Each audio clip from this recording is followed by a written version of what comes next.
नमस्कार. आवाजांचा बादशाह रत्नाकर औसेकर सादर करीत आहे आपल्या यूट्यूबवर माझी गाडी माझा नेता. माझी गाडी माझा नेता, नेत्यांचे अंतर्मन उलगडणारा कार्यक्रम. चला राजकीय नेत्यांनो, आपल्या कार्यकर्त्यांना बोलक करा, संपर्क करा. रत्नाकर औसेकर 9890398788 ला संपर्क करा. जर आपणास आमच्या कार्यक्रमात सहभाग घ्यायचा आहे, चला कार्यकर्त्यांनो बोलायला शिका. बोलल्याशिवाय राजकारणात तुम्हाला काहीही स्थान नाही. त्यामुळं बोलता हे आलंच पाहिजे. आणि तुम्हाला बोलत करणार आवाजांचा बादशाह रत्नाकर औसेकर. तर संपर्क करू शकता. सर्व पक्षांच्या राजकीय नेत्यांना आव्हान आहे, कार्यकर्त्यांना पाठवा, बोलत करा, हुशार करा, विकास करा. नमस्कार. रत्नाकर औसेकर यूट्यूब चॅनलमध्ये आज आपल्यासाठी खास भेटण्यासाठी येत आहेत लातूर शहरातले एक प्रतिष्ठित नागरिक आणि एक राजकीय व्यक्तिमत्व, ज्यांनी आपला ठसा या संपूर्ण लातूर जिल्हा, लातूर ग्रामीण, संपूर्ण महाराष्ट्रामध्ये एक ब्राह्मण नेता, एक ब्राह्मण चेहरा म्हणून राजकीय पटलावर त्यांचं नाव घेतलं जातं, असे श्री अशोकजी गोविंदपूरकर साहेब. गोविंदपूरकर साहेबांना मी सन्मानाने आपल्या गाडीत बसवत आहेत. आणि उलगडून घेऊया काय होणार लातूरमध्ये, कोण जिंकून येणार लातूरमध्ये आणि काय होणार लातूरमध्ये. मग चला आपण सन्मानानं आमच्या अशोकजींना आपल्या गाडीत बसूया. चला अशोकजी, आपण बसा.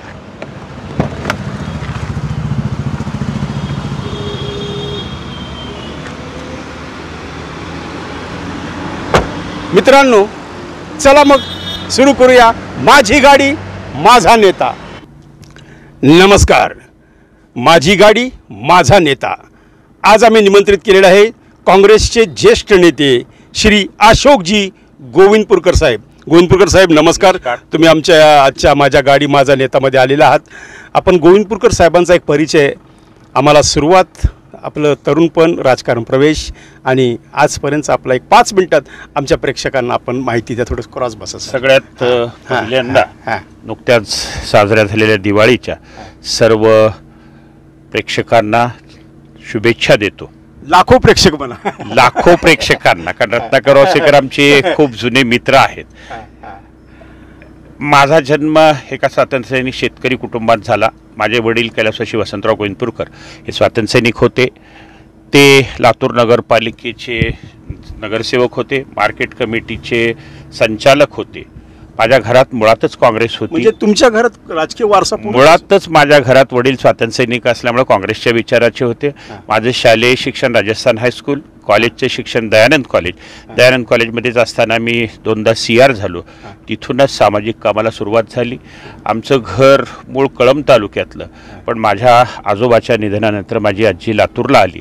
तेव्हापासून माझे वडील राजकारणात, सामाजिक कामात पुढे राहिले. म्हणजे राजकीय वारसा हा पूर्वीपासूनच आहे. म्हणजे असं काय आत्ताच अशोकजी झालेत असं आपल्याला आठवायचे, आपल्या संबंधित असलेलाच विषय सांगत असल्यामुळं 1962 ते 67 माझे वडील लातूर नगरपालिकेचे मेंबर होते. आणि तेव्हा पहिल्या निवडणुकीमध्ये माझ्या वडिलांना आपले वडील रामभाऊ औसेकर यांनी खूप मदत केलेली होती, असं ते मला नेहमी सांगायचे. फार जुना काळ, खूप जुना काळ. पण मध्यंतरीच्या काळात आम्ही सगळे भाऊ, 1967ला मी 12-13 वर्षाचा असेल तेव्हा बापू काळजाती लातूर लोक विधानसभेची निवडणूक लढवली. ती जिंकली. शिवराज पाटलांच्या विरोधात होती नाही, ती निवडणूक बापू काळजातींनी लढवली होती केशवराव सोनवणेंच्या विरोधात. केशवराव सोनवणे लातूरवरनं पराभूत झाले. तेव्हा ते काँग्रेसचे खूप मोठे नेते होते, सहकार मंत्री होते, खूप सहकाराचं काम केलं होतं. पण बापू काळजातीच्या भाषणावर आणि बापू काळजातीच्या विचारावर मत मिळालं. आणि त्यावेळेसपासून मी 12-13 वर्षाचा असताना माझ्या घरात सगळे भाऊ माझे समाजवादी विचाराचे असल्यामुळे मीही त्या विचाराकडे ओढला गेलो. आणि तेव्हापासून ते 1999 पर्यंत मी समाजवादी विचाराच्या. आता अशोकजी, आपण आहेत जानवे म्हणजे ब्राह्मण, बरोबर आहे, आणि समाजवादी विचार. आता थोडंसं 2 टोक आहेत, बरोबर आहे. एकीकडं समाजवादी विचार आणि अंधश्रद्धा, आणि एकीकडं वेदशास्त्र ब्राह्मण्य. ही सांगड कशी घातली बरोबर? एक आहे, कुठल्याही पक्षात सांगायला अभिमानानं सांगायला हरकत नाही, समाजवादी असू, कम्युनिस्ट असू, काँग्रेस असू की भारतीय जनता पार्टी असू, या पक्षातलं शीर्षस्थ नेतृत्व हे ब्राह्मणांनीच केलेलं आहे. आमच्या पक्षाचा सगळ्यात मोठे नेते, आम्ही ज्यांना सगळ्यांना आद्य समाजवादी म्हणतो, असे SM जोशी हे ब्राह्मण होते, नानासाहेब गोरे ब्राह्मण होते, मृणाल गोरे ब्राह्मण होत्या. पण राजकारणात तेव्हा आत्ता इतकी जातीचा बजबजाट नव्हता. त्या काळात सगळ्यांचा टिकला. कम्युनिस्टांचे नेते असतील तेही या समाजाचे होते. काँग्रेसकडच्या झालेल्या एकूण अध्यक्षापैकी किमान पक्षी अखिल भारतीय अध्यक्षापैकी मदन मोहन मालवीपासून ते खरगेच्या आधीचा अध्यक्ष होईपर्यंत हे सगळे अध्यक्ष बहुतांशी ब्राह्मण कुटुंबातले होते. कारण हा समाज एक विशिष्ट जातीशी बांधलाय असं नाही, एका विशिष्ट हा समाज बाबूगिरी म्हणजे कारकुनी बाबूगिरीतच गुंतला असा आक्रमक. तात्या मला 1 मिनिट आपण चर्चात्मक बोलू, आपल्याला भाषण नकोय. मला एक बोलायचं तात्या की हे ब्राह्मण समाज हा 2% बरोबर आहे. आधीच तर ब्राह्मण समाज एक मध्यमवर्ग, माझं कुटुंब, माझा परिवार, माझे 2 लेकरं, माझा बगीचा, माझं सकाळचं इडली सांबार, दुपारचं फिरणं, आराम, याच्यापैकी ब्राह्मण पुढे जात नाही. सगळे अशोक बुनकर लातूरमध्ये नाही झाले. ब्राह्मण किती जरी किती ब्राह्मण असेल आपल्या जिल्ह्यात, आपल्या तालुक्या, आपण तालुक्याचा विचार करत. मी लातूर शहरापर्यंत बोलायचं झालं तर किमान 25,000पेक्षा जास्त मतदान लातूर शहरामध्ये ब्राह्मणाचं मतदान आहे. आपण निर्णय ठरवू शकतो, 100% निर्णायक. आपण तिकीट मागायला हरकत नाही. आपण एकत्र जात नाही, कारण राजकारण माझा प्रांत नाही असं म्हणणारे आपल्याकडे 95% लोक आहे. आणि राजकारण करणाऱ्याला सुद्धा सांगतात काय ह्याला वेळ लागले, कशासाठी राजकारण करायला लागलं, कोण विचारायले, ही ह्यांचीच मानसिकता आहे. मी त्याचं उदाहरण आहे की मी ज्या जिल्हा बँकेत निवडून जातो त्या जिल्हा बँकेत आपल्या जातीची 10 सुद्धा मतं नसतात, पण तरी मी जातो. हे लोकात तुमची नाळ किती जुळलेली आहे, लोकांच्या सुखदुःखात तुम्ही किती जाता, यावर तुमचं राजकारणाचं मूल्यमापन होतं. माझा एक नेहमीचा रत्नाकर सिद्धांत आहे, राजकारणात जात लोक पाहत नाहीत, राजकारणात जात पाहिली जाते नेत्यांकडनं, लोक मात्र तुमचं कर्तृत्व बघत असताना आणि मत देत असतात. पण अगोदर तर विचारलं जातं ना तुमच्या जातीची मतं किती आहेत. उद्या जर अशोक तिकीट मागायला लागले तर विचारलं जाईल ना. हे होतच, मी सांगितलं ना, दुतेकर मागत होते, बीजेपी मग त्यांना विचारलं तुमच्या मतं किती. लोक जात बघतात, लोक जात बघत नाहीत, लोक जात बघत नाहीत. लोक त्यांना निवडून देतात जो काम करतो, जो त्याच्या सुखदुःखात येतो, जो कायम लोकांच्या संपर्कात असतो, त्याला लोक निवडून देतात.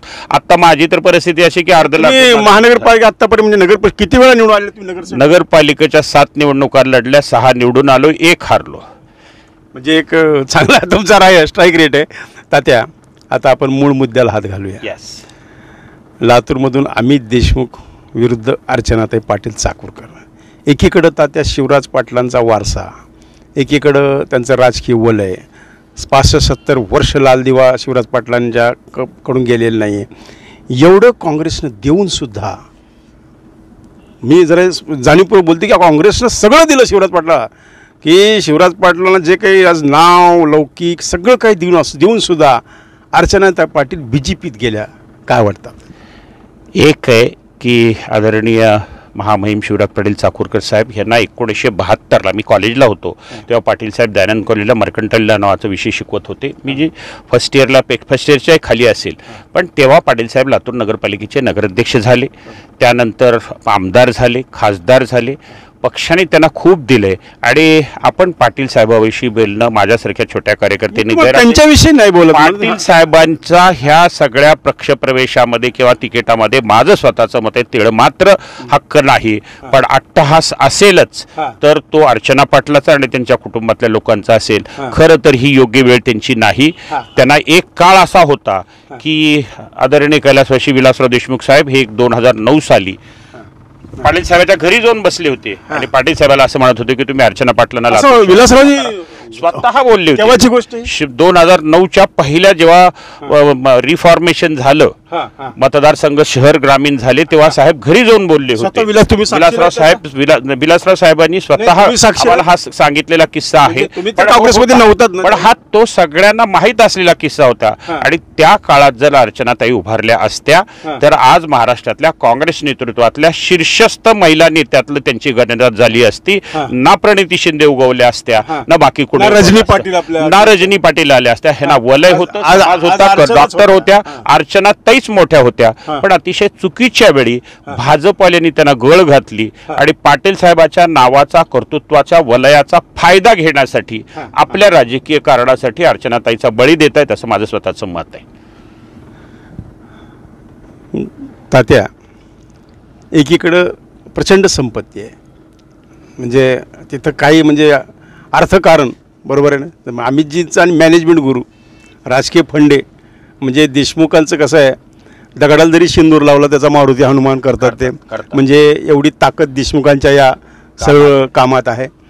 मग आता मला सांगा, एक आपण हितचिंतक शिवराज पाटलांचे म्हणून आपण चर्चा करतोय की अर्चना ते कशा तक धरतील अमित देशमुख. एक आहे अर्चनाताईची उमेदवारी पक्षाने काही जरी सांगितलं की ज्याची स्ट्राईक रेट मोठा असतो, जो सहजपणे निवडून येतं असं पक्षाला वाटतं असतं, त्याचं तिकीट पहिल्या राऊंडमध्ये डिक्लेअर होतं, हे तुम्ही बघितलं असेल. आणि अर्चनाताईच्या तिकिटासाठी अर्चनाताईला शेवटपर्यंत स्ट्रगल करावा लागला. ह्यातच पक्ष शासन नाही, तुमच्या अमित देशमुखांनी त्यांना अडवण्यात पुढे माझा हा आरोप त्यांना नको होता ना, हा आरोप करण्यात काहीही मतलब नाही. आणि जर दोषच असेल तर दोष भारतीय जनता पार्टीच्या शीर्षस्थ नेत्यांचा असेल. मॅनेज होणार तुम्ही आणि बदनाम करणार अमित देशमुखाला, असं नाही चालत. बदनाम कोण? अमित देशमुखांचे हाय लेवल संबंध काही असेल, राजकारणात सगळ्याचे हाय लेवलचे संबंध असतात, सगळ्यांचेच आहेत. पण हे असताना जर तुमच्याकडनं म्हणजे कुचकामी ठरतं तुमचं नेतृत्व आणि तुम्ही सांगता की अमित देशमुखांनी मॅनेज केलं, माझं म्हणणं फसवणाऱ्यापेक्षा फसणारा शहाणा असला पाहिजे. तो फसला तर गुन्हा फसणाऱ्याचा आहे, फसवणाऱ्याचा नाही. तुम्ही मॅनेज कसं नाही म्हणता तात्या? मला सांगा, तुम्ही गेल्या विधानसभेला ग्रामीण लातूर कमळाच्या फुलात बसून, what ever it may be, राजकारणामध्ये आणि प्रेमामध्ये सगळं काही माफ असतं. त्यामुळं प्रत्येक जण माझी निवडणूक कशी सोपी होईल असंच बघत असतात. यात वेगळं काय आहे? तुम्ही काय बघताय? भारतीय जनता पार्टी असं कुठं बघत नाही. भारतीय जनता पार्टीचं झालंय कसं की दुसऱ्याचं सांगायचं आणि आपलं झाकून ठेवायचं, असं नाही होत, असं होत नाही. आणि जर चूक असेल तर ती भारतीय जनता पार्टीच्या नेत्यांची चूक आहे असं माझं मत आहे. म्हणून उशिरा उमेदवारी जाहीर झाली. उशिरा. अर्चना पाटील जर तुम्हाला कॅपेबल वाटत होत्या, लोकसभेत त्यांनी प्रवेश केला होता, तर अर्चना ताईचं तिकीट त्यांनी पहिल्या राऊंड मध्ये डिक्लेअर करायला पाहिजे होतं. का नाही केलं? पार्टीच्या पहिल्या 74-75ची जी काही भारतीय जनता पार्टीची यादीत आली त्यात त्यांचं नाव यायला पाहिजे होतं. त्यामुळे विश्वास होता. तर तुम्हाला स्वतःला, आणि काय असतं राजकारणात, मी एवढी वर्ष बघतोय राजकारणामध्ये एबीसीची कॅटेगरी असते उमेदवार निवडून देताना आणि निवड करताना. ए मध्ये 100% निवडून येणारे, बी मध्ये काठावरचे, सी मध्ये द्यायचे आपलं देऊन टाकू शेवटच्या काळात. अशा यादीत जर तुमचं नाव असेल तर तो मेसेज जायचा, तोच जात असतो लोकात. हे राजकारण अमित देशमुख यशस्वी झाले वाटतं. भारतीय ह्याच्यात अमित देशमुख यशस्वी झाले नाही. भारतीय जनता पार्टीच्या लोकांनी जे केलं त्याचा फायदा अमित देशमुखांना मिळाला, 100% मिळाला. ही भारतीय जनता पार्टीची चूक आहे, अमित देशमुखांची नाही. अमित देशमुखांनी त्याचा प्रयत्नही केला नाही असं माझं मत आहे. आणि झालाच असेल तर तो भारतीय जनता पार्टीकडनं. मला एक सांगा तात्या, आता मी तात्या का म्हणतो तर आम्ही तुम्हाला आदराने तात्या म्हणतो, हे सगळ्या देशाला सांगायचं. मला तात्या म्हणते म्हणून मी तात्या म्हणतो. खरं तात्या अशोक म्हणजे अशोक पासून तात्या होईपर्यंत माझे 40 वर्षे गेलेत. त्यामुळे हा मोठेपणातनं वयाचा परिणाम येतो. बरं तात्या, अर्चना ते पाटलावर आरोप झाले की हॉस्पिटलमध्ये काही प्रकरण होतं, आपण पेपरमध्ये पाहिलेले वाचलेलं आहे. आणि असं सांगितलं जातं की नेमकं ज्या दिवशी उमेदवारी जाहीर व्हायची आहे त्याच दिवशी ही न्यूज मीडियाला फ्लॅश करण्याचं काम तुमच्या काँग्रेसच्या लोकांनी केलं आहे, असा आरोप काँग्रेसवर आहे. अमितचं म्हणत नाही, पण काँग्रेस हा विषय करण्यात आमचं हक्क, कारण नसताना काँग्रेसला बदनाम केली जाते. केस केली तुमच्या जवळ असलेल्या, तुमच्या कर्मचारी असलेल्या तुमच्या माणसाने, ती पोलीस केस झाली, ती कोर्टाने सांगितलं की तुम्हाला तुमच्यावर फौजदारी दाखल करा. ह्या अमित देशमुखाचा संबंध आला कुठं? अमित देशमुखांनी काय कोर्टाला सांगितलं? कोर्ट उदगीर मधलंय. त्यामुळे हे आरोप सवंग लोकप्रियतेसाठी करणारे भारतीय जनता पार्टीतले कार्यकर्ते.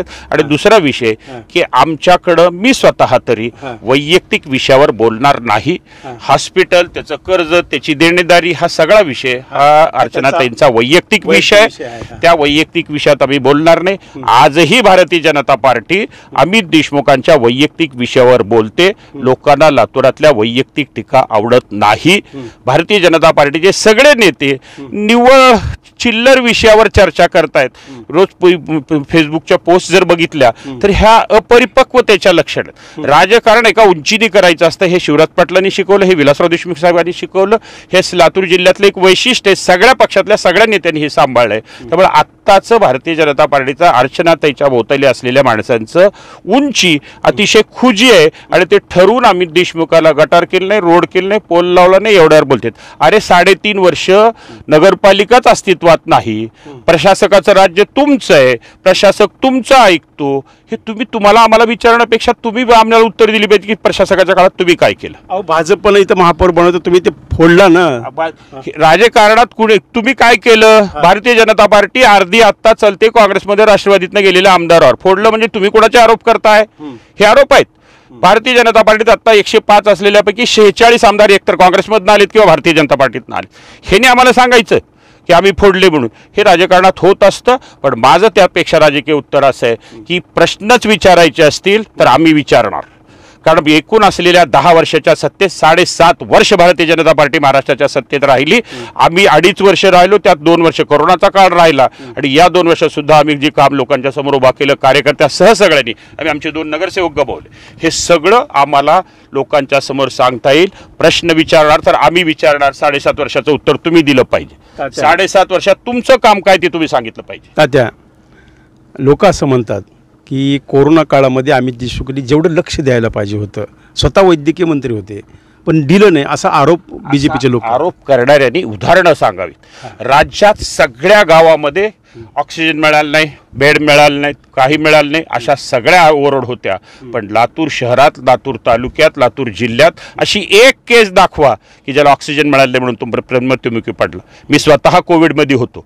माझ्यासाठी अमित देशमुखांनी रात्री 12 वाजता एअर ॲम्ब्युलन्स आपलं गाडीची व्यवस्था करून पुण्याला मला पाठवायची व्यवस्था केली होती. मी गेलो नाही, ती भाग वेगळा. अशा अनेक कार्यकर्त्यांसाठी व्यवस्था केली झालेली होती. अपप्रचार आहे, बिलकुल अपप्रचार आहे. अहो सिव्हिल हॉस्पिटलचं उद्घाटन, मल्टी सुपर स्पेशालिटीचं एवढं मोठं हॉस्पिटल, त्याचं उद्घाटन राहिलं होतं. पण भैयाली सांगितलं की हे उद्घाटन राहू द्या बाजूला, लोकांसाठी खुल्लं करा, हेच उद्घाटन आहे. हे उद्घाटन झाले. माझी स्वतःची मिसेस त्या हॉस्पिटलला होती. सेंट्रल एसी आहे त्या बिल्डिंगला, सेंट्रल एसी, अतिशय चांगली व्यवस्था आहे. हे कोण सांगणार.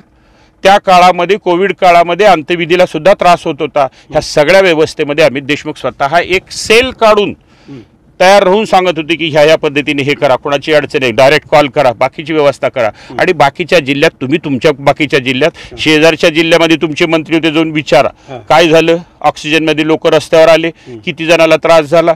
आणि हे लोकताना सांगता. आणि जेवढी व्यवस्था लातूरात झाली तेवढी कुठेही व्यवस्था झाली नाही असं माझं मत आहे. राज्याचा तर आपण नंतर विचार करू.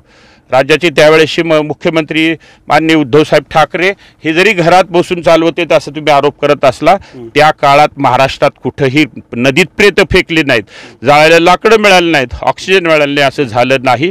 महाराष्ट्राची परिस्थिती इतर राज्यापेक्षा, भारतीय जनता पार्टीच्या राज्यापेक्षा निश्चितच चांगली होती. लोकांना बदल पाहिजे अशी एक चर्चा लातूर शहरात. बदल असताना रत्नाकरराव एक लक्षात घ्या, लोकांना बदल तेव्हा पाहिजे असतो जेव्हा माझ्यावर राजकारणातला वैयक्तिक राग येतो. आत्ताची परिस्थिती अमित देशमुखावर वैयक्तिक राग यायची कुठंच दिसत नाही, कुठंच दिसत नाही. आणि जोपर्यंत मला नको, हा नको अशी भूमिका येत नाही तोपर्यंत बदल होत नसतो. हे आले म्हणून मी ह्याला मत द्यावं असं होत नाही. लोक पर्याय शोधत असताना सुद्धा सुपरलेटिव्हचा चांगला कोण आहे ह्याचा निर्णय करतात. अर्चनाताईविषयी वाईट नाही, पण अर्चनाताईचं पॉलिटिकल काम काय. आम्ही राजकारणातलं काम विचारतो. तुम्ही सामाजिक काम हॉस्पिटलचं केलंही असेल, पण राजकारणात राजकारणच सांगावं लागतं. मी 5 वर्षात काय दिवे लागले हे जाहीर सांगावं लागतं, तेव्हा लोक तुमच्यासोबत राहत असतात. सामाजिक काम करायचं असेल तर धार्मिक संस्थात जाऊन बसावं, तिथं आपण काम करावं, असा राजकारणातला पायंडा असतो. राजकीय काम करताना अमित देशमुखाचं राजकीय काम उंचीवर दिसतं, तेवढं उंचीचं काम अर्चना पाटलांचं दिसत नाही. भाजपची काही असंतुष्ट मंडळी तुम्हाला अंतर्गत मदत करणार अशी चर्चा सुरू झाली. राजकारणात कुणाची मदत घ्यावी आणि कुणाची घेऊ नये. निवडणुकीला राजकारणात लढाईला निघाल्यानंतर सगळे जर मदत तर मदत घ्यायचीच असते. आणि भाजपमध्ये तर खूप असंतुष्ट आहेत. ते त्यांच्या परीने मागायला मागतात. आम्ही काही त्यांना मदत मागायला जात नाहीत. ते त्यांच्या रागापोटी आम्हाला मदत करायची असेल तर आम्ही मदत नाकारणार नाही. आणि अशी फार आहेत तिथं, ते इतके असंतुष्ट आहेत की ते होऊन आमच्या दारात येतील. आम्ही मदत केली तर नाकारणार नाही. आम्ही कोणाला मदत मागायला जाणार नाही, ते स्वतःहून गरजही नाही. आम्ही आमच्या कर्तृत्वावर मत मागायला. आम्ही आमच्या कामावर मत मागायला निघालो. आम्ही आमच्या केलेल्या लातूर जिल्ह्यातल्या असलेल्या सगळ्या प्रगतीवर आम्ही मत मागायला जातो. आणि याहीपेक्षा रत्नाकर एका कारणासाठी आम्ही तुम्हाला मत मागतोय की लातूर जिल्ह्यातली एक राजकीय पिढी अशी गेली आहे की या जिल्ह्यात व्यापार वाढला, धंदा वाढला, उद्योग वाढला. इथं कुठंही कुणाही व्यापाऱ्याला, डॉक्टरला, बाकीच्या माणसाला खंडणी द्यावी लागत नाही, हप्ता द्यावा लागत नाही. आणि हे नसल्यामुळंच लातूरची प्रगती होत राहिली. आणि हे सगळं वातावरण हे आदरणीय शिवराज पाटील असतील, केशवराव सोनावणे साहेब असतील, विलासराव देशमुख साहेब असतील, दिलीपराव देशमुख साहेब असतील, अमित देशमुख असतील, ह्या सगळ्यांनी पाळलं आहे. आम्ही 5 वर्ष बघितले, त्यातली 2.5 वर्ष तुमच्या नगरपालिकेची सत्ता होती. लातूर शहरातल्या कुड्या व्यापाऱ्यांना किती खंडणी द्यावी लागली हे सगळ्या व्यापाऱ्यांना खंडणी मागितली. जे बीजेपीच्या कार्यकर्ते, मी कोणाचं नाव सांगणार नाही, व्यापारी सांगतील. पण हे झालंय, हे ह्या जिल्ह्यात झालंय की तुम्ही एवढं करताय, एवढे दिले पाहिजेत. आणि काही जिल्ह्यातली परंपराच आहे की इथं तुम्ही धंदा करताय, आम्हाला एवढं द्यावं लागेल. हे वातावरण लातूरात नाही आणि ते जोपासण्यासाठीच काँग्रेस आली पाहिजे असं माझं मत आहे. हे वातावरण वाढलं तरच लातूरचा विकास होतो. लातूर चौफेर वाढलं त्याचं कारण राजकीय हस्तक्षेप नाही, राजकारणातली अडसर नाही, हे सगळ्या पक्षांनी पाळलंय. पण आत्ता मात्र येणारं सगळं नेतृत्व हे जोपासत नाही, त्यातनं लातूरच्या विकासाला खंड पडेल, लातूरचा विकास खुंटेल असं माझं मत आहे. आणि हे जोपासण्यासाठीच काँग्रेस सर्वधर्म समभाव घेऊन सगळ्याला सारखं संवाद. लातूरात कुणी 13 मजली बिल्डिंग बांधली इथे असं कधी बघितलंय? पण जर हेच तुम्ही शेजारच्या 2-4 जिल्ह्यात जर बघितलं, 13 मजल्याची बिल्डिंग बांधायला बिल्डर कोड बोलून घ्या, त्याला फलानं सांगा, कोण हॉस्पिटल बांधले त्याला बिस्तानं सांगा, कोण कुठं कोणाच्या कारखान्यात माणसं मेले त्याला एवढे जमा करायला सांगा. हे असलं लातूरात कधीच काँग्रेसने केलं नाही. मी काँग्रेसचा विरोधक राहिलो तरी सुद्धा हे कबूल करू. आजपर्यंत तुम्ही काँग्रेसच्या विरोधात प्रचार केलेला 100%. पण एक नक्की आहे की राजकारणाची जी एक पातळी जमवायची उंची, ती उंची माझे राजकीय गुरु कैलासवासी बापू काळजाते मला शिकवली. त्या उंचीत शिवराज पाटील राहिले, त्या उंचीत बापू काळजाते राहिले, त्या उंचीतच लातूरातलं राजकारण राहिलं. म्हणूनच लातूरची मला अपेक्षा शिवराज पाटील तुम्हाला साथ देतील. पाटील साहेबांनी साथ देतील का न देतील, घरातल्या व्यक्तीला आशीर्वाद द्यावाच लागत असतो. त्यांनी सून म्हणून त्यांचा आशीर्वाद कदाचित पाटील साहेबांचा अर्चना पाटलांशी असेलही, पण पाटील साहेबाची देशपातळीवरची उंची बघताना पाटील साहेब काँग्रेसशी वयाच्या 80व्या वर्षाच्या पुढच्या काळात म्हणजे प्रतारणा करतील असं मला वाटत नाही. ते खूप मोठे नेते आहेत, खूप मोठ्या उंचीचे नेते आहेत. सोनिया गांधींशी, खरगेंशी त्यांचे घरचे संबंध आहेत. त्यामुळं एक नक्की आहे की पाटील साहेबाची उंची असल्याशिवाय पाटील साहेबाला पडल्यानंतर सुद्धा या देशाचा गृहमंत्री काँग्रेस पक्षाने केला. पाटील साहेबाविषयी मला आदरणीय दिलीपराव देशमुख साहेबांनी सांगितलेला किस्सा असा आहे की पाटील साहेब जेव्हा निवडणुकीत पडले तेव्हा पाटील साहेब ज्या घरात राहत होते त्या घराच्या समोरच फक्त 60 फूट रोड ओलांडून पलीकडल्या बाजूला सोनिया गांधी आणि प्रियंका गांधी राहत होत्या. पाटील साहेब दिल्लीत आलेलं कळल्यानंतर सोनिया गांधी आणि प्रियंका गांधी पै चालत रस्ता क्रॉस करून पाटील साहेबाला भेटायला आल्या. ही पाटील साहेबाच्या उंची असल्याशिवाय होत नाही. आणि ह्या उंचीवर पोचलेला माणूस आपल्या छोट्याशा स्वार्थ आता या वयात पक्षाची प्रतारणा असं मला वाटत नाही. कारण पाटील साहेबांचा स्वभाव बघता पाटील साहेब हे मागच्याच काळात करू शकले असते, पण त्यांनी नाही केलं. अमित देशमुख साहेब म्हणतात की देवघरातला देव माझ्या हृदयात आहे. आम्ही त्या हृदयाला विचारलं, त्या देवाला विचारलं, म्हणलं पाटील साहेब तुम्ही कुणाच्या हृदयात आहेत? पाटील साहेब म्हणाले मी कुणाच्या हृदयात बसावं हा माझा अधिकार आहे, माझा अधिकार तुम्ही कसे काढून घेणार? हे काय माझ्या हृदयात काय आहे हे मला माहीत नसतं, हृदयात असणाऱ्याला माहीत नसतं. पण एक नक्की आहे की पाटील साहेबाचा आशीर्वाद हा परिवार म्हणून जरी त्यांच्यासोबत असला तरी पक्ष म्हणून आमच्या सोबत असतो. तुमचं म्हणणं मी त्याही पेक्षा रत्नाकरजी फार स्पष्ट सांगतो. श्रीकृष्णाला जेव्हा कौरवांनी मदत मागायला सांगितली तेव्हा कौरवांनी मागितलं मला सैन्य द्या. श्रीकृष्णाने सांगितलं सैन्य घेऊन जा. अर्जुनाने जेव्हा विचारलं तो अर्जुन म्हणला मला सैन्य नको, कुणी नको, पार्था तू फक्त माझा सारथी हो. आणि तो सारथी झाला, त्यातच सामर्थ्य आलं आणि त्यातनंच पांडवांनी युद्ध जिंकलं. अमितच्या रथाचे सारथी शिवराज पाटील पाटील साहेब सारथी होतील असं मी म्हणत नाही, पण पाटील साहेबाचा आशीर्वाद नक्की अमित देशमुखांच्या सोबत राहू शकतो. आपल्या सुनेला पाडतील ते, आपल्या सुनेला पाडायचं त्यांच्या हातात विषय कुठे.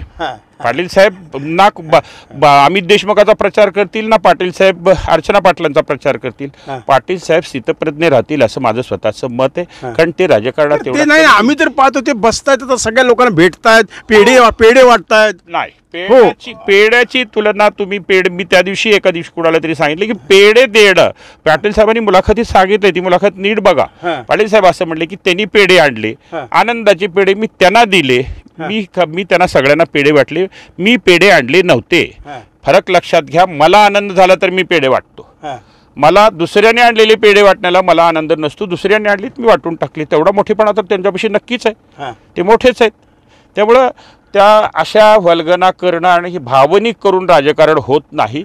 मुद्द्यांनी जावं लागतं, विषयानी जावं लागतं. भारतीय जनता पार्टीकडे आता कसलेही विषय नाहीत, मुद्दे नाहीत, म्हणून भारतीय जनता पार्टी भावनेचे विषय करायला लागली. देशमुखावर परिवारवादाचा आरोप केला जातो की धीरज देशमुख, अमित देशमुख, पुन्हा रितेश आता आहे चालूच, पुन्हा रितेश देशमुख आता येणारच राजकारण लवकरच, म्हणजे त्यांना डायरेक्ट येतील काय मला अंदाज आहे माझा, येतील. आणि दिलीपराव देशमुख आता त्यांच्या सगळ्यांच्या घरातल्या माता भगिनी सगळ्या बाहेर पडलेल्या आहेत. म्हणजे प्रत्येकाला आता म्हणजे सगळे पद देशमुखाच्या घरात. असं होत नाही. राजकारणामध्ये वारसा परंपरेने येतो, पण कर्तृत्व हे सिद्ध करावं लागतं. नितीन गडकरी मला सांगा, नितीन गडकरींनी कसं सांगितलं की माझ्या घरात मी एकाला नगरसेवक सुद्धा करणार नाही, असं देशमुखांनी असं म्हणणारे भारतीय जनता पार्टीत किती लोक आहेत, किती लोक आहेत. तुम्ही आमच्यावर परिवारवादाचा आरोप करता. नितीन गडकरी भावाला तिकीट द्यायचं, उदय सामंतनी भावाला तिकीट द्यायचं, नारायण राणे 2 पोराला तिकीट द्यायचं, गणेश नाईकने एका पोराला तिकीट द्यायचं, हे तुम्ही कोणाला सांगणार? परिवारवाद आम्हाला सांगणार? दानवेच्या पोराला तिकीट पाहिजे. तुमच्या परिवारात किती तिकीट आहेत? आणि ही काही कर्तृत्वानं मिळालेली नाहीत, ही तिकीटं तुम्ही सत्तेत आहात म्हणून मिळालेली आहेत. म्हणून मी सांगितलं पहिल्यांदाच की वारसा परंपरेने येतो, कर्तृत्व सिद्ध करावं लागतं.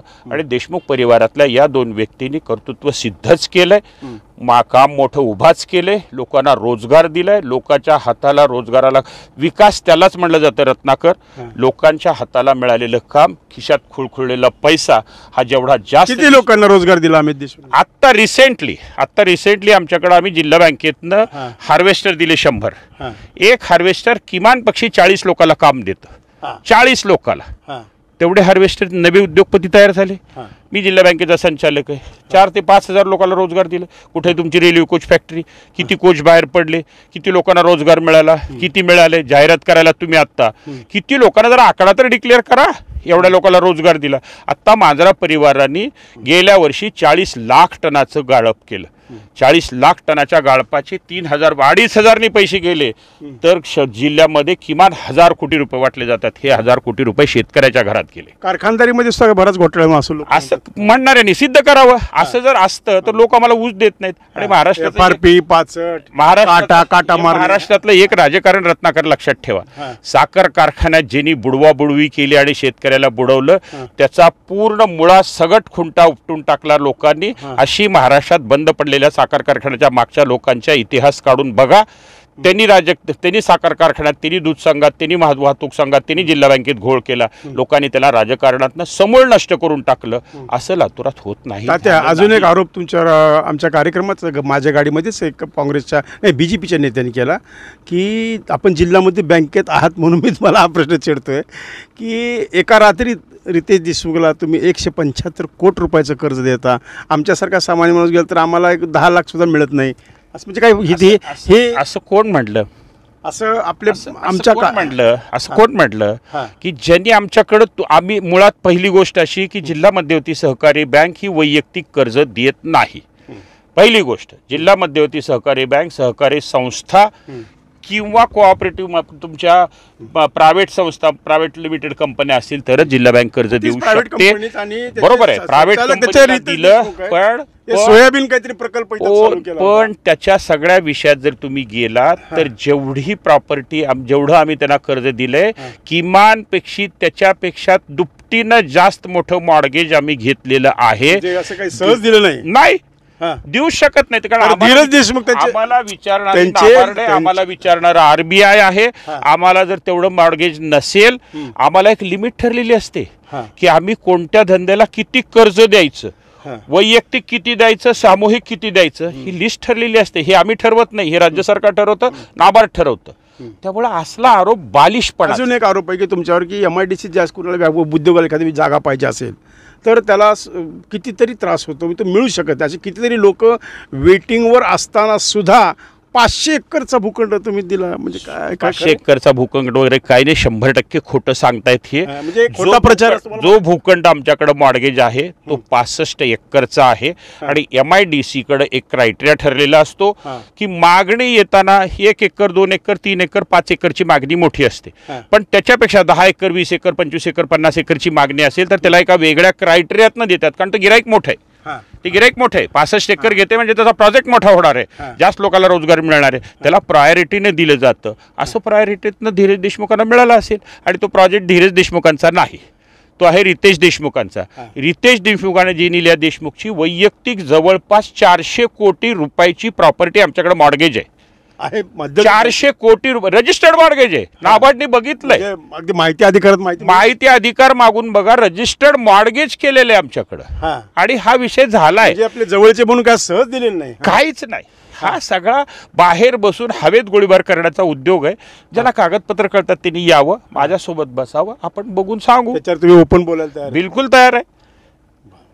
ह्या दोघांचं बॅलन्स शीट म्हणजे धीरज देशमुखांचं आपलं रितेश देशमुखाने त्यांच्या सौभाग्यवतीचं दोघांचं बॅलन्स शीट 3 वर्षाचं हे 250-300 कोटी रुपयाचं बॅलन्स शीट आहे. बॅलन्स शीटला काही किंमत आहे की नाही? बँक पैसा देते बॅलन्स शीटवर आणि मॉर्गेजवर, ते दोन्ही भक्कम घेऊन आम्ही पैसे दिलेत. त्यामुळे हे बालिशपणाचे आरोप आहेत. तात्या, 15 वर्षात अमित देशमुखांनी काय केलं हा प्रश्न विचारला जातोय. आता हे मी परत सांगितलं की नगरपालिकेची कामं विचारणं हा विधानसभेचा विषय नाहीये. तुम्ही सगळा विषय विधानसभेतला नगरपालिकेशी नेताय. तुमची तयारी कोणाची करायची? नगरपालिकेच्या विधानसभेची. तुम्ही राज्याचे प्रश्न विचारला, बजेट किती आणलं, पैसे काय केले, कुठले प्रोजेक्ट आणले, कुठलं नवं काय केलं हे विचारायचं सोडून साळेगल्लीत गटार केली का नाही, विलासराव देशमुखाचा मार्गाचा रस्ता केला की नाही, सिव्हिल हॉस्पिटलमध्ये मी स्वतः जेव्हा व्यवसाय करत होतो तेव्हा मी एक 2 मजली इमारत बांधली होती. ती 2 मजली इमारत आज पाडली झाली, तिथं 7 मजली प्रशासकीय इमारत उभारायला लागली. 100 पोरांची 2 हॉस्टेल्स मेडिकल कॉलेजला उभारायला लागलेत. अनेक भैयासाहेब असताना, भैया मंत्री असताना या जिल्ह्यात नर्सिंगचे कॉलेज. नमस्कार मित्रांनो. तात्या, आता लातूरमधून धीरज देशमुखांची सुद्धा लढाई की फार सोपी नाही तात्या. म्हणजे एक बात नाही तर रमेश कराड तो सुद्धा म्हणजे पैसेवाला माणूस आहे इकडं. आणि आता खरी टक्कर म्हणे ग्रामीण आणि शहर दोन्हीकडे टक्कर आहे. म्हणजे अशी फार काही सोपी निवडणूक समजायचं नाही काँग्रेसनं असं वाटतं, असे लोक म्हणतात. हे खरं आहे. ह्या सगळ्यांचे जे रिंग मास्टर आहेत माननीय दिलीपराव देशमुख, हे कोणतीच निवडणूक सहज घेत नाहीत. उमेदवार कोण आहे हा विचारच करत नाहीत ते. निवडणूक हे युद्ध आहे, निवडणूक हे एक संग्राम आहे आणि तो तयारीनिशीच गेला पाहिजे, ती छोटी का मोठी हा विषय दिलीपराव देशमुख नेहमी सांगतात. आणि त्यामुळे ही निवडणूक मोठी का छोटी, समोरचा उमेदवार वीक का प्रबल हा विषय नाही. निवडणूकच असते. आणि या निवडणुकीत ग्रामीणमधनं जरी आमचे रमेश कराड उभे असले, रमेश कराडांना आमदारकी दिली. यापूर्वी 3 निवडणुका ते लढलेत, आताही ते आमदार आहेत. खरं तर MLC व्हायसाठी जे गुण लागतात, जे कामं लागतात ती करण्यासारखी परिस्थिती रमेश कराडांची आहे. ते पुन्हा MLC झाले असते तरी चाललं असतं. पण आत्ता 20-22 महिने लोक असा विचार करतात की 2-2 आमदारांचा आमदार फंड जर मिळत असेल तर का घालवा. आत्ता धीरज देशमुखाचा घेऊ, 24 महिन्यानंतर 22 महिन्यानंतर परत रमेश कराड MLC होतील, परत त्यांचा घेऊ.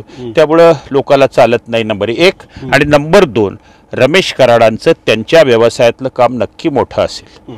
सामाजिक कामात तुमचं काय, तुम्ही सामाजिक काम काय, आणि राजकारण करताना तोंडात गोडी असावी लागते.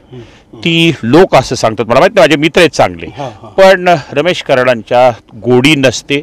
लोकांना जातीवर बोलणं, तोडून बोलणं हे सगळं त्यांच्या परंपरेत आहे असं ते त्यांच्या स्वभावात असं ते सांगतात. पण हे होत असताना लोक विचारतात, ग्रामीणमधल्या लोकांचा सगळ्यात मोठा विषय. आत्ता लोकांना जिल्हा बँकेतनं आम्ही कर्ज दिले 1800 कोटी रुपये. 1800 कोटी रुपये धीरज देशमुखांची चेअरमन असलेल्या बँकेतनं आम्ही शेतकऱ्याला दिलेत.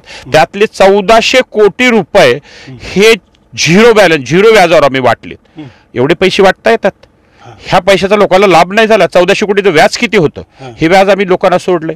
काल आम्ही जिल्हा बँकेच्या वतीनं चेअरमन लोकांना आम्हाला प्रॉफिट झालं म्हणून आम्ही चेअरमन लोकांना 2.5 कोटी रुपयाचे मोबाईल इलेक्शन पूर्वीच वाटले. प्रत्येक म्हणजे ही तिसरी वेळ आहे आमची बँकेतनं की आम्ही आमच्या चेअरमनला मोबाईल भेट देतोय. पूर्वी कपाटं देत होतो बाकी. म्हणजे ह्याचा अर्थ असा, आणि त्यापेक्षा मग मी सांगितल्यासारखं साखर कारखान्याच्या माध्यमातून लोकांच्या हातात पैसा गेला, जिल्हा बँकेत तो वसूल झाला. हे चक्र फिरत राहतं आणि हे फिरवणारे जो माणूस असतो त्याच्यासोबत लोक राहत असतात. लोक कोरड्या आश्वासनावर मत देत नसतात, लोकांना फ्रूट्स लागतात. आणि सगळ्यात मुख्य तिथेही तोच विषय की गावातल्या छोट्या छोट्या निवडणुकीत समाजात भांडणं लावून उद्योग करणं हे देशमुख परिवार करत नाही. ग्रामपंचायतीच्या निवडणुकीमध्ये गटागटात वाद तयार करत नाहीत, सोसायटीच्या निवडणुकीत लक्ष घालत नाहीत. त्यामुळं ग्रामीणमध्ये सुद्धा धीरज देशमुख हे तगड्या मताने निवडून. माझ्याकडे सीडी करायला येतात ना, एकाच गावातले 4-4 गट असतात. प्रत्येकाच्या गटाच्या पॉम्पलेटवर विलासरावचाच फोटो असतो. मग मी त्याला म्हणत अरे तुमचं हेच महत्वाचं आहे की चारही कार्यकर्ते माझे आहेत, पण जेव्हा तुमची वैयक्तिक निवडणूक असेल, जेव्हा विधानसभा लोकसभा असेल तेव्हा पक्ष आहे. स्थानिक मध्ये तुमचे विषय महत्वाचे आहेत, तुमच्या गावातलं राजकारण तुमच्या सोबत आहेत. तुम्ही दोघंही जेव्हा विकासाचा विषय येतात तेव्हा आमच्या सोबत आहेत. ही परंपरा काँग्रेसमध्ये यशवंतराव चव्हाणापासून आली आणि हीच परंपरा देशमुख परिवाराने गावात पाळली आणि हीच पाटील साहेबांनी पाळली. पाटील साहेबांनी कधीही नगरपालिकेत हा माझा तो तुझा, जिल्हा परिषदला हा माझा तो तुझा करून तिकीट दिलं नाही. पाटील साहेबांनी आग्रह करून कुणाही जातीच्या माणसासाठी, परजातीच्या माणसासाठी तिकीटं मागितली नाहीत. कारण ते सांगायचे की हे विषय स्थानिक पातळीवरचे आहेत, तुम्ही एकत्र बसून सोडवा. तीच परंपरा जिल्ह्यात आहे आणि ते होणार नसेल तर ग्रामीणमधली निवडणूक आमच्या दृष्टीने फार सिरियस आहे, अशातला भाग नाही. तात्या थोडा एक आवड प्रश्न विचारता, थोडं तुम्हाला राग येईल माझा थोडंसं. मी पण आता मी हेल्मेट घालून आलो असतो बरं झालं असतं. आता एक प्रश्न तात्या एक सुंदर असा प्रश्न विचारतो. शिवराज पाटलांशी मी बोलत होतो, चर्चा केली काळगेंच्या विषयी. शिवराज पाटील म्हणले की काळगे माझ्याकडे 2 वेळा आले, मी त्यांना स्पष्ट सांगितलं की ती जागा इतर समाजासाठी आहे, तुम्ही त्यांचा हक्क का काढून घेताय. म्हणजे शिवराज पाटलांचा काळगेंना विरोध का होता. शिवराज पाटील साहेबांना हा प्रश्न मला तुम्हाला काय विचारतो, आपण तेवढे कॅपेबल आहात उत्तर द्यायला. तुम्ही ह्या प्रश्नाला पॉझिटिव्ह का घेत नाही. शिवराज पाटील साहेब, काळगेंचा समाज थोडा कमी जरी असला तर तो सुशिक्षित आहे, समजदार आहे, मोठा आहे. ज्या समाजासाठी ही जागा आहे त्यासाठी द्या असं त्यांचं मत असायचं होतं. पण एक नक्की लक्षात घ्या की राज्यामध्ये ठराविकच 4-5 जाती ह्या मागासवर्गीयात येत नाहीत. राज्यात 47 जाती ह्या मागासवर्गीय म्हणून ओळखल्या जातात. त्यातल्या छोट्या छोट्या समाजाला संधी दिली. शिवराज पाटलांचा विरोध होता म्हणे काळगेंना. पाटील साहेबांचा विरोध होता का नव्हता हा विषय नाही. काल त्याच्यावर काय विषय झाला मलाही माहित नाही. पण पाटील साहेबाचा विषय कदाचित त्या विषयाने तुम्ही जर घेतला की ज्या समाजातला मोठा दलित समाज आहे त्याला तुम्ही घेतलं तर त्याला ते योग्य होईल असं पाटील साहेबाचं पॉझिटिव्ह मत आपण विचारात घेऊ. पण राज्यातल्या छोट्या, आता जी पॉलिसी काल देशमुख परिवाराने राबवली त्याच्यावर काल सुप्रीम कोर्टाने काय ऑर्डर केली. सुप्रीम कोर्ट असं म्हटलंय की आरक्षणामध्ये सुद्धा जातीचा क्रायटेरिया ठरवून ज्या जातीची जेवढी लोकसंख्या तेवढं त्यांना पर्सेंटेजमध्ये आरक्षण मिळालं पाहिजे असं सुप्रीम कोर्ट म्हटलंय. त्यातलाच एक भाग आहे की माला जंगम समाजाला उमेदवारी दिली, ती मागासवर्गीयातली जमात आहे. त्यामुळं आपण पाटील साहेबाचा विचार जरा पॉझिटिव्ह जर घेतला तर पाटील साहेब त्या दृष्टीने ते म्हणले असतील. निगेटिव्ह विचार केला तर निगेटिव्ह कसा विचार करू शकतो. त्यामुळं काळगेंना तिकीट मिळालं हे मागासवर्गीय समाजाच्या बाहेरचं आहे का. बाबासाहेब आंबेडकरांच्या घटनेने लिहिलेल्या जेवढ्या जाती आहेत त्या जातीतलीच ती एक जात आहे. त्यामुळे त्याही कोर्टानं तो वैध मान्य केला. बरं आता हे सगळेजण कोर्टात गेले, काही जण हायकोर्टाने तर उभाही केलं नाही. हायकोर्टाने पहिल्या केसमध्ये डिसमिस करून टाकलं. हायकोर्टाने शिक्कामोर्तब केलं आणि सुप्रीम काय बरं आता आपण त्या मुद्द्याला काय होईल तुमचा अंदाज काय आहे निवडणुकीत. आम्ही शहर आणि ग्रामीणच्या दोन्हीही जागा जिंकणार. लोक परिस्थिती एक तयार करायची असते की खूप अवघड आहे. आमचेही काही कार्यकर्ते असतात आणि काही भाजपमधले असतात. दोघांनाही आपापले स्वार्थ असतात म्हणून ते दोघाही नेत्याला घाबरून ठेवून आपल्या प्रेशर खाली ठेवायचा प्रयत्न करतात. असं होणार नाही. एक विशेष प्रश्न निवडणूक आम्ही तुम्ही जिंकणार तात्या. एक प्रश्न मला विचारतात तात्या. परवा आम्ही देशमुख या कार्यक्रमात म्हणाले की आता गोविंदपूरकरांनी आराम करावा, आम्ही तरुणांना तरुणांना संधी देणार? मी स्वतःच म्हणायला लागलोय, मी स्वतःच म्हणायला लागलो. आता वयाचं भान ठेवावं गोविंद. मी स्वतःच म्हणायला लागलोय, त्यांनी म्हणायचा विषय नाही, मीच त्यांना प्रपोजल. गंमत काय झाली तात्या, तुम्ही असं म्हणल्यामुळं इतरांच्या जे काही महत्वाकांक्षा आहेत, त्यांना आता दीपक शिवळ असेल हे ते चिडले होते, म्हणले तात्या आम्हाला घरी बसायचा विचार आहे का तुम्ही? मी कोणाच्यावर बोललो नव्हतो, माझा विषय तो झाला होता वेगळ्या कारणासाठी. मी असं सांगत होतो, तिथे हाच आरक्षणाचा विषय होता. मी त्या दिवशी असं सांगत होतो की आरक्षणातल्या इतर जातींना आपण पूर्वी प्रतिनिधित्व देत होतो. छोट्या छोट्या जाती आहेत, माळी आहेत, कोळी आहेत, साळी आहेत, वडर आहेत, गौंडी आहेत, धनगर आहेत. ह्या मोठ्या 2 जाती ओबीसीतल्या सोडल्या तर उरलेल्या जातीला आपण प्रतिनिधित्व दिलं पाहिजे, त्यांना द्या, वेळ प्रसंगी माझं तिकीट कापा असं मी म्हणलो होतो. आणि जर भैया सगळ्याचं तिकीट कापायला निघाले, जर भैया आणि एक आहे, जर भैया मला म्हणले की त्याच्या तुम्ही नको, माझ्या आनंदाने तयारी आहे. पक्षाने ठरवा, पक्ष जे ठरवेल ते मी करणार आहे. आणि मी आतापर्यंत जिथं राहिलो तिथं पक्षाचा विचार, नेता लहान का मोठा हा विषय नाही, पण नेता म्हणून काम करत राहिलो आणि ते इथं करणार आहे. अमित देशमुखांनी थोडंसं स्वभाव बदलावा असं लोक चर्चा करतात. काय काय आम्हाला काही जाणवत नाही असतं. प्रत्येकाच्या स्वभावाची एक वेगळी वैशिष्ट्ये असतात. लोकांनी कसं ट्रीट करायचं, लोकांनी कसं घ्यायचं हा त्याचा विषय असतो. आता धीरज देशमुख सहजपणे कुणाच्याही घरी जातात, कुणाच्याही घरी बघतात, ह्याची चर्चा करताना मला भेटले ना कित्येक वेळा, पटकन खांद्यावर सांगायला लागलो. मी कुणालाही कुठं, आता बारामतीला मी दरवर्षी कृषी प्रदर्शनाला जातो, हुडकून काढून माणसं मराठवाड्यातली बघतात ते. ह्याची कधी चर्चा करता का तुम्ही? अमित भैया सुद्धा आता काही जणांनी आमच्या जवळच्यानीच उठवायचं की भैया बोलतच नाहीत, सांगतच नाहीत, पण असं होत नसतं. प्रत्येकाची एक स्टाईल असते. आता राहिला प्रश्न लोकांना भेटायचा, आम्ही पुढच्या काळात असा प्रयत्न करणार आहोत की दोन्हीही आमदारांची पुढच्या काळामध्ये आम्ही त्यांना सांगून जनता दरबार भरवायला सुरुवात, जनता दरबार सुरूच करू. लोकांची इच्छा आहे आणि काय बोलतील लोक समोर घेऊन निवेदन कळतील, लोकांना भेटतील. बारामती जनता दरबार आम्ही सुद्धा करू. तसं रोज तर बाबळगावला दरबार चालूच असतो, पण लोकांच्या व्हीआयपी साठी असतो हा काही नसतं, सगळ्याला मोकळं असतं. फार तर वाटलं तर आम्ही लातूर शहरात, गावागावात, ग्रामीणमध्ये असतील तर धीरजभाई असतील, शहरात असतील तर लातूरात असतील, आणि हे करून आपण त्यांना जनता दरबार घेतला की लोकांचे विषय लोकांना समजतात असं. मित्रांनो, पाहता पाहता मुलाखत 40 मिनिटाची झाली. तात्या, तुम्ही आम्हाला वेळ दिला. आता तात्या म्हणजे अशोकजी गोविंदपूरकर. मित्रांनो, कशी वाटली मुलाखत? आणि खास करून आमचे नायजेरियाचे मित्र आवर्जून मला थंब देतात, लाईक देतात, सबस्क्राईब द्यायला लागलेत. आता काल तर हैदराबाद, सिकंदराबाद इकडून काही फोन आले, काही धुळे. रत्नाकर हा जागतिक रत्नाकर आहे. तो रत्नाकर म्हणजे समुद्र असतो आणि समुद्र असल्यामुळं कुठेही जाणार. मोठ्या भावाने समुद्राची विशालता असते ती तुमच्यात आहे. मोठ्या भावाने आम्हाला आशीर्वाद दिला. तर मित्रांनो, कशी वाटली मुलाखत? लाईक करा, शेअर करा, बेल आयकॉन दाबून सबस्क्राईब करा, रत्नाकर औसेकर यूट्यूब चॅनल असंच मोठं करा आणि आपला आशीर्वाद द्या. तात्या, आपण आल्याबद्दल धन्यवाद.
आवाजाचा बादशाह रत्नाकर औसेकर यांच्या यूट्यूब चॅनलला लाईक करा, सबस्क्राईब करा आणि आपापल्या ग्रुपवर शेअर करा.